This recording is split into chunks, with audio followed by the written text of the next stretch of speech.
Ndewonu ndị ọma o. N'ụbọchị tata anyị ga-eleba anya otu n'ime nkeji asụsụ nke akpọrọ mbụụzọ. Gịnị bụ mbụụzọ? Mbụụzọ simply means preposition. Anyị ga-aga n'ihu ma kọwaa ihe bụ mbụụzọ, nyekwara ọmụmaatụ mbụụzọ, ma were ya eme ebe ahịrịokwu ma gosi otu o si arụ ọrụ n'ahịrịokwu dịka mbụụzọ.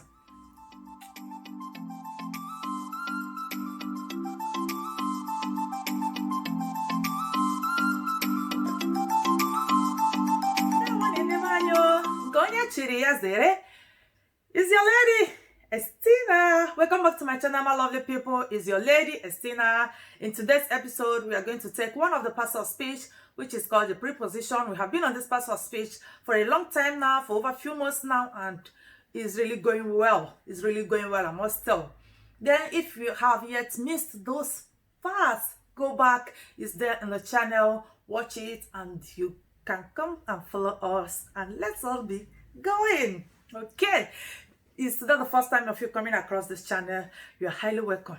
Here we have a lot to learn. We are learning together. We are all learners. We empower each other. Do you want to acquire new knowledge? Do you really want to learn new language? Here is just the best place for you. I tell you, Igbo language, I assure you, you are really going to get it from this channel. Okay, to my returning subscribers, guys, I had it all, and I so much appreciate your support and everything that you have been doing for us to move this channel to the next level. Okay, guys, let's go on to what we have today, which is the preposition. Ilanya na mbode, na ya depụtala ọtụtụ ihe kọwara mbụụzọ. Anyị ga-aga n'iru ugbu a ma gụpụta ya nke ọma ma kọwakwa ya nke ọma.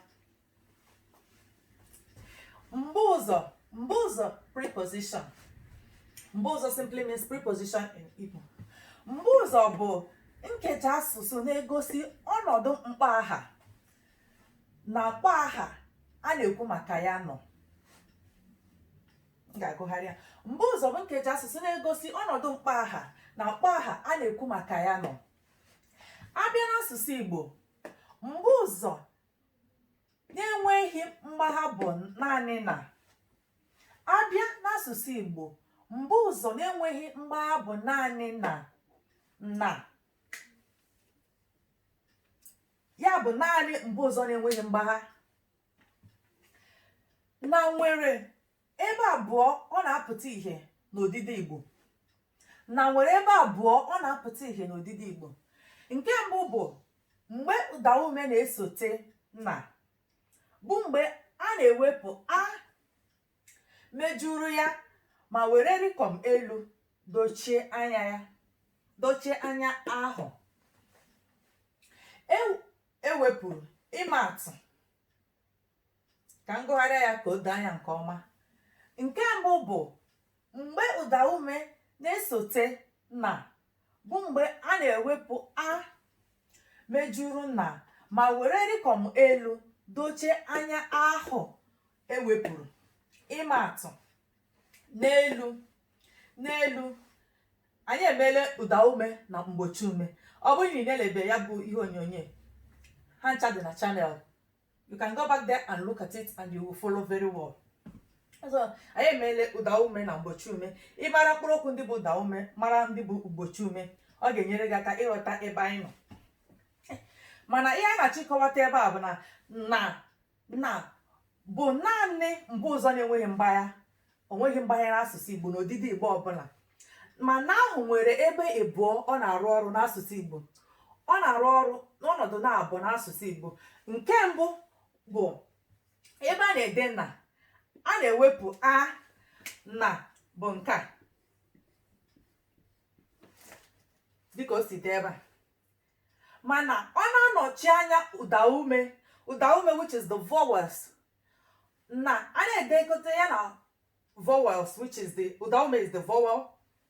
Na a na-ewepụ a ma were rịkọm elu ma nọchie ya, dịka n'elu. Ị ga-ahụ na ewepụrụ a ma were rịkọm inverted comma nọchie anya a. Ebe nna na-esote ụdaume bụ ụda ume, which is the vowel in Igbo. Ma ụda ume abụọ anaghị esokọta onwe ha.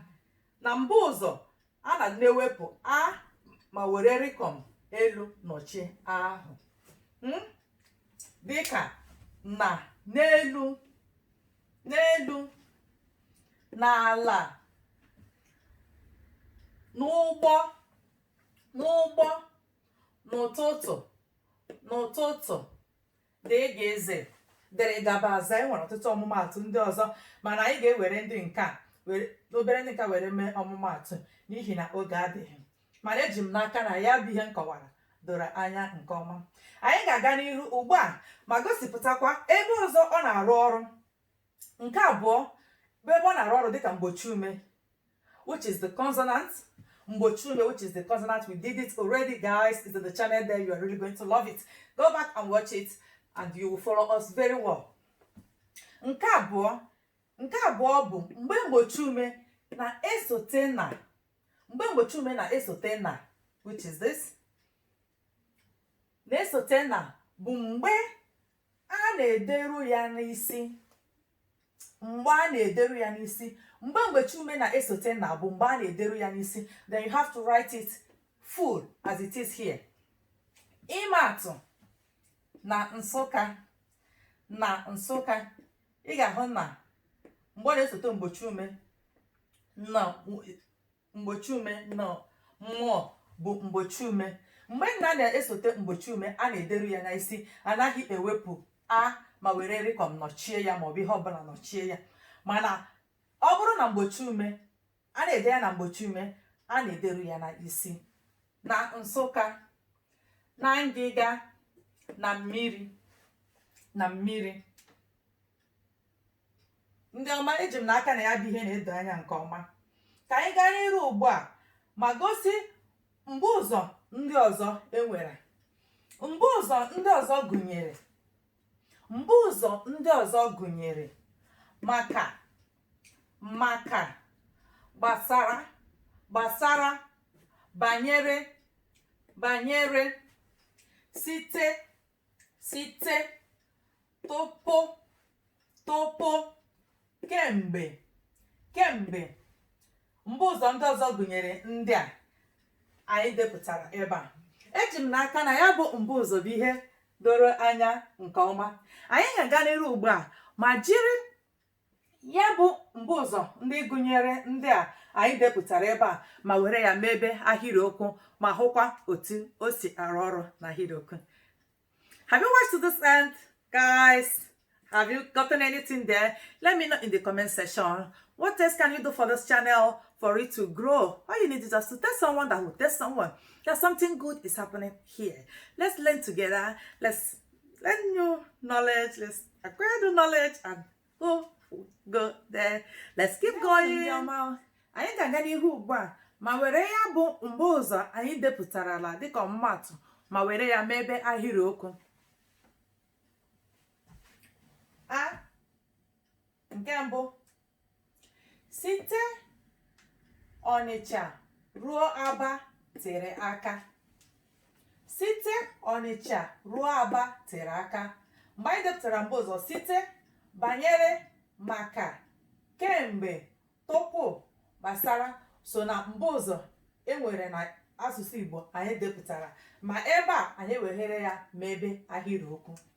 So we have come now to make sentence with it, and this is the sentence. We have already mentioned the prepositions, some of the prepositions we have in Igbo. Then here we are making sentence with it, and that's it. Okay, let's go on to read it. Site Ọnịcha ruo Aba tere aka. From Ọnịcha to Aba is far. From Ọnịcha to Aba is far. Ọ na-ekwu banyere John. Ọ na-ekwu banyere John. He is talking about John. He is talking about John.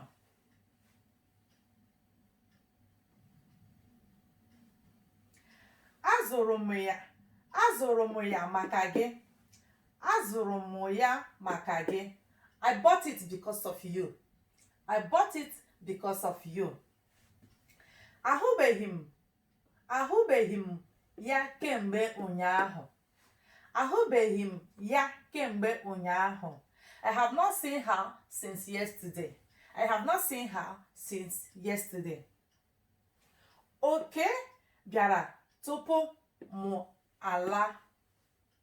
Oke bịara tupu mụ ala. Oke came before I left. Oke came before I left. Ọ chọghị ịnụ ihe ọbụla gbasara anyị. Ọ chọghị ịnụ ihe ọbụla gbasara anyị. He did not want to hear anything about us. He did not want to hear anything anything about us or anything concerning us. He did not want to hear anything concerning us. Ihe a bụ ọmụmaatụ iji were mbụụzọ ahụ anyị depụtara ma mebe ahịrịokwu. Ndị ọma, anyị ga-adọbiri ya ebe a. Eji m n'aka na klaasị nke taa mịtara ezigbo mkpụrụ.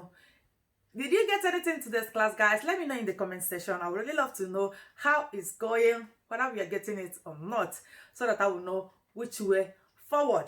But I really hope from the past ones that things is really moving on so well. I thank you so much. Have you watched to this extent? Guys, ibinyegara anyị aka na channel a. Binyere anyị aka na ya bụ channel. Ọ ga-enyekwa aka ime ka channel na-aga n'ihu. Guys, have you subscribed to the channel? There is a little subscription button there. Click on it. There is a bell on the side. Click on it as well so that you'll be notified anytime we upload a new video. Okay? Today, we are coming to the end of today's class, and I hope we really got something.